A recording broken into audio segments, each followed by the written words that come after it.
बिस्मिल्लाहिर्रहमानिर्रहीम, अस्सलाम वालेकुम। मैं हूं राखिल हसन गोमन। नाज़रीन, भारत और इंग्लैंड के दरमियान खेले जाने वाले पहले टेस्ट मैच के तीसरे दिन के इख्तिताम पर जो कोई सोच भी नहीं सकता था वो बिलाखिर हो चुका है। वो भारतीय मीडिया जो पाकिस्तान के टेस्ट मैच हारने पर जनाब खुशियां मनाता था और जिन्होंने ये कहा था कि जनाब हम आपको बताएंगे कि इंग्लैंड जैसी टीम को अपने घर पर काबू किस तरह से किया जाता है, क्योंकि 2022 में जब इंग्लैंड पाकिस्तान आया था तो पाकिस्तान को बड़ी बुरी तरह से मार कर गया था और बेसबॉल की वजह से पाकिस्तान को शिकस्त हुई थी। और फिर भारतीय मीडिया ने जनाब खुशियां जहां पर मनाई वहीं पर कहा था कि हम आपको सिखाएंगे क्रिकेट खेलने का जो तरीका है वो। और अगर जनाब इंग्लैंड और भारत के दरमियान खेले जाने वाले पहले टेस्ट मैचेस के पहले 2 दिनों की बात की जाए तो इसमें यह क्लियरली नजर आ रहा था कि भारत को जनाब जो अपर हैंड है वो इंग्लैंड के ऊपर हासिल हो चुका है। और इसके पीछे कहानी जो थी वो जनाब जो बीबीसी से लिंक जर्नलिस्ट है उन्होंने बताई थी, जब उन्होंने ट्वीट की थी जनाब राजीव गांधी इंटरनेशनल स्टेडियम की विकेट को देखकर और कहा था कि सिलेक्टिव वाटरिंग की गई है।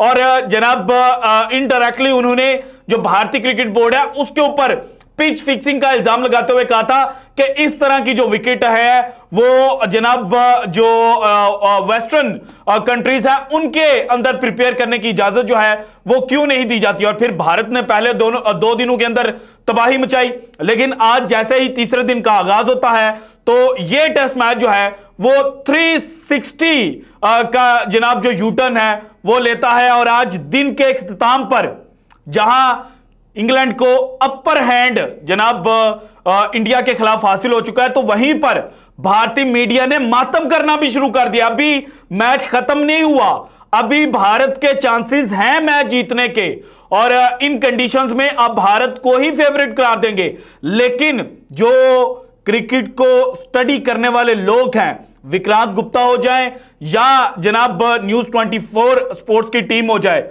उन्होंने अभी से यह कहना शुरू कर दिया कि भाईजान कल जो आपको भारतीयों को सरप्राइज मिलने वाला है ना उसके बाद भारतीय क्रिकेट का जनाजा निकल जाएगा। और ये जो खड्डे बनाकर जीतने की रीत जनाब भारतीय क्रिकेटर्स ने अपनाई थी तो आज जिस तरह से थोड़ी सी जनाब जो बैटिंग के लिए इजी कंडीशंस मिली तो वहीं पर भारतीय बॉलिंग लाइनअप जो है वो एक्सपोज होकर आ गया। सो ऑल इन ऑल इस वक्त जनाब तीसरे दिन के इख्तिताम पर भारतीय मीडिया किस तरह से रिपोर्टिंग कर रहा है और क्यों कह रहा है कि जनाब भारत के हाथ से ये जो टेस्ट मैच है ये निकलता जा रहा है। इसके अलावा जनाब माइकल वॉन साहब जो हमेशा जनाब भारतीय क्रिकेटर्स को और भारत के वसीम जाफिर साहब जो हैं उनको ट्रोल करते रहते हैं, तो आज उन्होंने अगेन जनाब एक ट्वीट की और उस ट्वीट के अंदर उन्होंने एक धमाका जो है वो कर दिया है। ये भी आज की वीडियो में मैंने आपके साथ शेयर करना है। लेकिन सबसे पहले अगर जनाब आज तीसरे दिन के खेल की बात की जाए तो एक्सपेक्ट किया जा रहा था कि भारत जो है वो 200 से ज्यादा रन की जो लीड है वो हासिल करेगा, क्योंकि भारत के सेट बैट्समैन क्रीज के ऊपर थे। एक एंड पे रवि जडेजा थे, दूसरे एंड पर अक्षर पटेल थे और दोनों चूंकि स्पिनर भी हैं उनको कंडीशंस का भी पता था। सो ये कहा गया कि ये दोनों लंबा खेलेंगे। लेकिन जनाब दिन के आगाज पर ही जो इंग्लिश टीम है उन्होंने बाउंस बैक किया और जनाब जो रूट जो है उन्होंने बड़ी बेहतरीन अंदाज में जो बॉलिंग है वो की और रवि जडेजा जो है उनकी विकेट उन्होंने दिन में पहले हासिल की। देन उन्होंने जसप्रीत बुमराह की विकेट जो है वो भी जनाब हासिल की। तो जो जनाब जडेजा साहब थे वो 87 रन के ऊपर आउट हुए। फिर रेहान अहमद ने अक्षर पटेल की विकेट हासिल की थी 44 रन के ऊपर और भारतीय टीम जो है वो 436 रन बनाकर जनाब ऑल आउट होगी। इसके बाद जनाब इंग्लिश टीम बैटिंग के लिए आती है और अगेन जनाब जो फर्स्ट विकेट का स्टैंड था वो इंग्लिश टीम को अच्छा मिला। जैक क्रॉली बहुत अच्छा खेले, 33 गेंदें खेलकर 31 रन उन्होंने बनाए, उनका साथ दिया। बेन डक ने जो रिवर्स स्वीप्स खेली और जो शॉट्स खेली वो इंतहाई शानदार थी। और वहीं से जनाब जो भारतीय टीम है उसको अंडर प्रेशर किया जो इंग्लिश बैट्समैन थे। लेकिन फिर जनाब जसप्रीत बुमराह जो हैं वो बॉलिंग के लिए आते हैं और अगर मॉडर्न डे ग्रेड्स की बात की जाए तीनों फॉर्मेट के अंदर तो Jasprit Bumrah is one of them. और जसप्रीत बुमराह ने फिर जनाब पहले बेन डक की विकेट हासिल की, देन जो रूट जो है उनकी विकेट हासिल की और 117 के ऊपर 3 इंग्लिश बैट्समैन जो हैं वो आउट हो चुके थे। उसके बाद जॉनी बेयरस्टो वो भी जनाब बड़ी जल्दी आउट हो गए।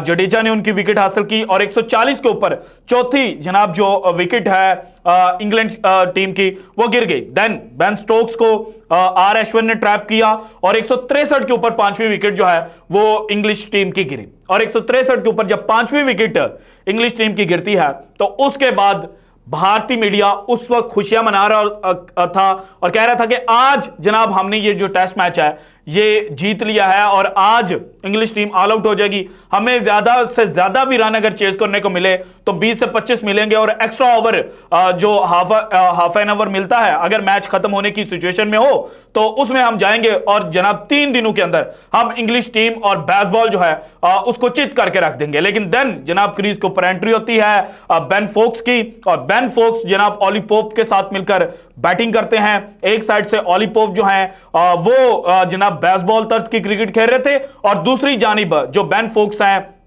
वो जनाब जो कन्वेंशनल टेस्ट क्रिकेट है वो खेल रहे थे और 34 रन जो हैं वो 81 बॉल्स के ऊपर बेन फोक्स ने स्कोर किए। अक्षर पटेल ने बाद में उनको बोल्ड किया, बॉल थोड़ी सी जनाब लो रह गई थी, वो रीड नहीं कर पाए थे, इस वजह से जनाब वो आउट हो गए। और फिर जनाब क्रीज के ऊपर आते हैं रेहान अहमद और रेहान अहमद एक ही टेस्ट मैच इस मैच से पहले खेले हुए थे अगेंस्ट पाकिस्तान। पिंडी में उन्होंने गालिबन वो मैच जो था वो खेला था, लेकिन इस टेस्ट मैच में उन्होंने जनाब ऑली पोप के साथ मिलकर अगेन जो बैटिंग है वो अच्छे अंदाज में की और अभी तक वो जनाब क्रीज के ऊपर 16 रन बनाकर नॉट आउट हैं। जबकि ऑली पोप जो दूसरे एंड पर खड़े हैं उन्होंने 148 रन जो हैं वो स्कोर कर दिए। सो कल का फर्स्ट सेशन जो है वो डिफाइन कर देगा कि मैच ने क्या टर्न लेना है, क्योंकि अगर कल फर्स्ट सेशन में भारतीय टीम ऑली पोप और जो रेहान अहमद है इनकी विकेट जल्द से जल्द नहीं हासिल करते तो उसके बाद जो लीड है वो 200 भी क्रॉस कर सकती है और जैसे ही 200 की लीड क्रॉस होगी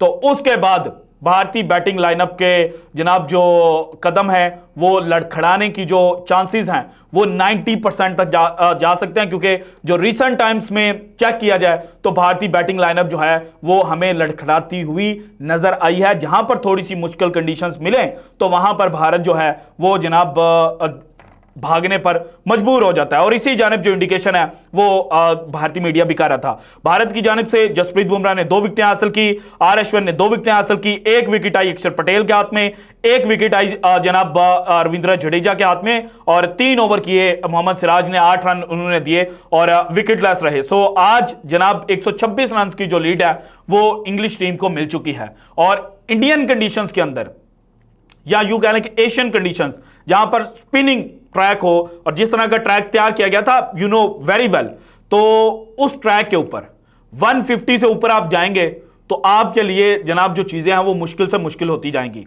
और 200 क्रॉस करेंगे तो मजीद मुश्किल और 250 तक जाएंगे तो भाई मैच आपके हाथ से निकल सकता है। सो अब जनाब भारतीय मीडिया भी इसी जानिब इंडिकेट कर रहा है। सो सबसे पहले न्यूज 24 की जनाब ये जो आप रिपोर्ट है ये सुने और आपको मजा आएगा और आप जनाब कहेंगे कि जनाब रिसर्च करके मैं आया हूं। सो सुनिएगा जरा। जबरदस्त पलटवार ने मैच को बहुत बुरा फंसाया, टीम इंडिया पर हार का भी खतरा मंडराया। जी हां, पहले 2 दिन इंडिया ने जीते लेकिन पूरा तीसरा दिन इंग्लैंड के नाम रहा। पहले तो इंडिया को जल्दी ऑल आउट कर लिया और उसके बाद बोर्ड पर 300 से भी ज्यादा रन लगा दिए हैं। और बड़ी बात यह है कि इस पलटवार की वजह से इंग्लैंड की जो चौथी पारी के कॉन्टेक्स्ट में लीड हो गई है ना 100 से ज्यादा हो गई है। और इस मैदान पर जो चौथी पारी का एवरेज स्कोर है ना 130 के आसपास है, 125 130 इस मैदान पर चौथी पारी का average score. So average score तक तो वो पहुंच चुके हैं। इसके बाद उनकी बॉलिंग लाइनअप के ऊपर सारा कुछ डिपेंड करेगा। फिर जनाब ये जोकर्स की टीम स्पोर्ट्स तैयारी वाले सुनिएगा। होना है कि आप कल के दिन में आए और आप जल्दी से जल्दी ये रेहान अहमद, अगर आपसे ओली पोप आउट नहीं हो रहा उसके हाथ जोड़ो, कोई बात नहीं, रेहान अहमद को आउट करो, टॉम हार्टली को आउट करो, जैक लीच को आउट करो, मार्क वुड को आउट करो, इनको खत्म करो, निपटाओ। 10-15-20 रन मैक्सिमम फिनिश। उससे ज्यादा अगर चले गए ये 200 प्लस हुए आपकी हालत खराब होगी। 200 प्लस हुए आपकी हालत खराब होगी। इसके बाद जनाब विक्रांत गुप्ता साहब 30 रन अगर आप याद कीजिए उसमें वीरेंद्र सहवाग ने ये एक मैच की हिस्ट्री बता रहे हैं 2012 की। बाद आया इंग्लैंड इंग्लैंड की फर्स्ट इनिंग में 191 ऑल आउट, ठीक है, प्रज्ञान ओझा भी थे, अश्विन थे, और खत्म। फिर आया इंग्लैंड दूसरी इनिंग में आया, इंडिया ने फॉलो ऑन नहीं कराया, उन्होंने बनाए 406 सेकंड इनिंग में, जिसमें आपको याद होगा लेस्टर कुक ने 176 बनाए थे और नीचे आके मैट प्रायर विकेट कीपर ने 91 बनाए थे, और एलिस्टर कुक जो थे वो 7वीं विकेट गिरी थी। खैर इंडिया को टारगेट मिला 80 रन का, इंडिया ने टेस्ट मैच जीत लिया। लेकिन इंग्लैंड की टीम उस हार में कुछ लेकर गई, अब जब वो लेकर गई अगला टेस्ट मैच वो जीत गए। सो टेक्निकली आज इंग्लैंड टीम जो है उसने जीत हासिल कर लिया है। विक्रांत गुप्ता साहब भी ये कह रहे हैं कि आज यहां से अगर इंग्लिश टीम हार भी जाती है तो फिर अगले मैच के अंदर वो तबाही मचा के रख देंगे, इंडियन टीम का जनाजा जो है वो जनाब निकाल कर रख देंगे। आपने खड्डे तैयार किए थे लेकिन उन खड्डों के अंदर आपके बॉलर्स जनाब उस तरह से बॉलिंग नहीं कर पाए, और कल जनाब चौथे दिन के ऊपर ये खड्डे मजीद जो अबतर हालत है उसमें चले जाएंगे और फिर आपके लिए चीजें जो हैं वो मुश्किल हो जाएंगे। So this is it from today's episode. अगर आपको वीडियो पसंद है तो लाइक कीजिएगा, ज्यादा से ज्यादा शेयर कीजिएगा, अपनी कीमती राय का इज़हार लाजमी कीजिएगा, और अगर आपने अभी तक चैनल को सब्सक्राइब नहीं किया तो कर दें। शुक्रिया, अल्लाह हाफिज।